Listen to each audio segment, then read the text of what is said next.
Welcome to week 6 of Genesis through Revelation, and we're not even into the double digits of chapters in Genesis yet. I promise it will start picking up in pace soon. Anyways, Genesis chapter 9, verses 1 to 17 is where we're looking this morning. And again, if there's questions from this, send it to church email or to my email, Gessler, that's GGAESSLER at outlook.com, and look to try to answer any questions. This thought, kind of 5 minutes for today, is on kind of the rainbow and the covenant that God made. So verses 1 through 17, we see in the narrative Noah has survived the flood, and in a sense, he's the new Adam, right? And he's given the same mandate that Adam was given in Genesis 1:28. Noah's given the mandate to be fruitful and multiply. Again, the mandate has not been lost. But the relationship now with the animals is now damaged from the original design.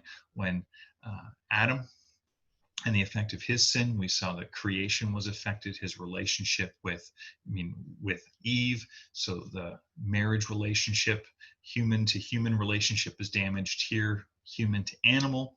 The word is that the animals will now be in terror, is the English word, but it's actually a military word. So they're going to see humanity, that is, animals will see humanity as kind of like a military, a violent threat. Humanity is now permitted to also eat meat. There's a shift that takes place. But the restriction is not meat that has the lifeblood still in it. The issue here is life and a respect for life, which, as we'll see when we get into Leviticus and further on in the first 5 books of the Old Testament, there's this category of clean and unclean, and it at large part has to do with life and death. God also affirms that there is still the image of God in humanity. That's where the value of human beings lie, because we're made to reflect. That's a part of the image. We are the representations of God to creation and creation to God. We're an image. And this has not been lost or diminished. Wasn't following Adam and Eve's fall, nor through the flood, and now this restart for humanity through Noah. And God makes a covenant. Again, a covenant is a rugged commitment. And as the biblical narrative continues on, we'll see how the fleshing out of what it means to be in covenant with God.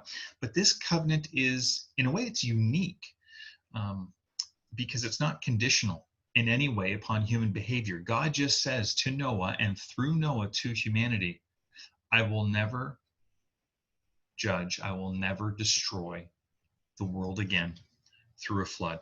Seasons can be counted on. There will be this regularity. In Canada, we joke that we have winter and construction as our seasons.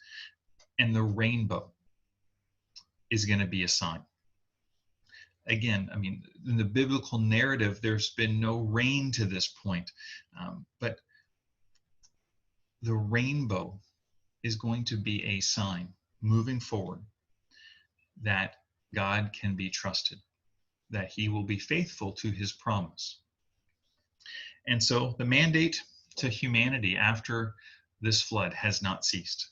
They are to be fruitful and multiply, and as we'll see in the next passage, they are still to tend and guard. They're still to expand God's order through creation.